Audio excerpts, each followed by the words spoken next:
Hi everybody, this is just a quick update on my collection. As you can see from the last time, I've jigged things around a wee bit because I'm running out of space. I've had two more cars added to the collection, and the first car I want to talk about is the Fighter Buggy RX.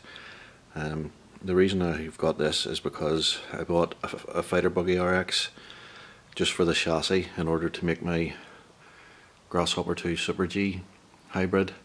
So once I had completed that, I was left with the shell of the Fighter Buggy, and the more I looked at it, the more I actually liked it. It's a bit of a grower, and I decided to get another D201 chassis to stick the shell on.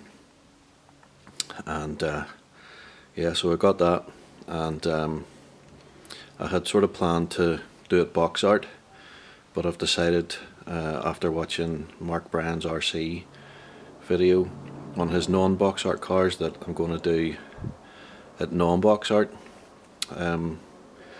It's still a sort of a work in progress. I'm still thinking about it, but I've a good idea. I'm going to do a tribute to a hero of mine from Northern Ireland, but I'm not going to say any more at the minute because I'm still working on it, and I will eventually get round to it. So the second car that I want to talk about is the Alfa Romeo 155 that you see here. It's on a TL01 chassis. I bought it recently, got it locally here in Northern Ireland. To be honest, it was in a bit of a state when I got it. It's a bit more rough than I had hoped, but I thought I could probably turn it into something half decent. I think it's a great looking car. I love all the Tamiya road cars. This one looks really good in my opinion.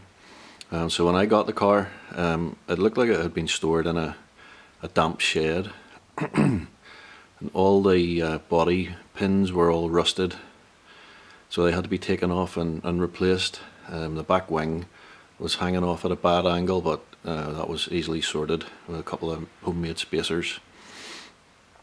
The wheels and the wing mirrors were badly yellowed, so I took them off and I just sprayed them with some Halford's white spray that I had left over from a Grasshopper 2 project.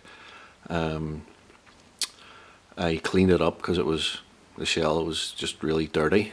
A lot of the stickers were peeling off, so I stuck them back down with a combination of the hairdryer treatment, the heat from the hairdryer, and some clear nail varnish, which seems to do a good job.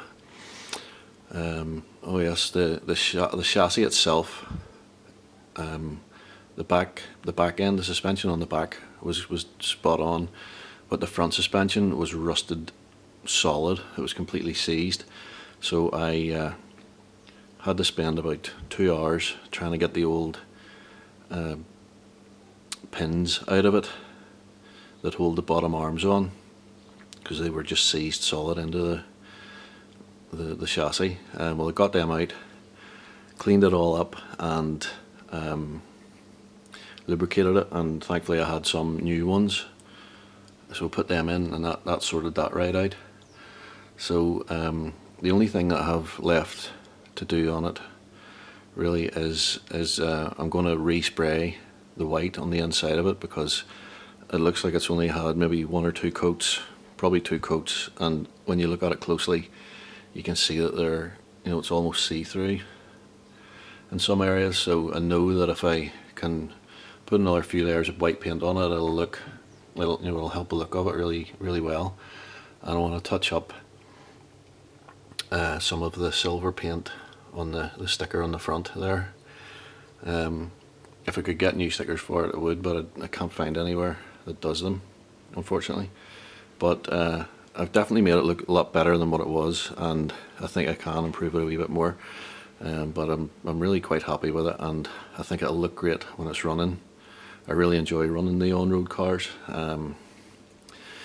They just look really realistic when you see them running about, and people seem to like them. So that's my update at the minute, and I do have plans for more videos in the coming weeks and months, and I'll get around to them eventually. So that's it in the meantime, and just enjoy your RCing, and I will speak to you again soon. Bye.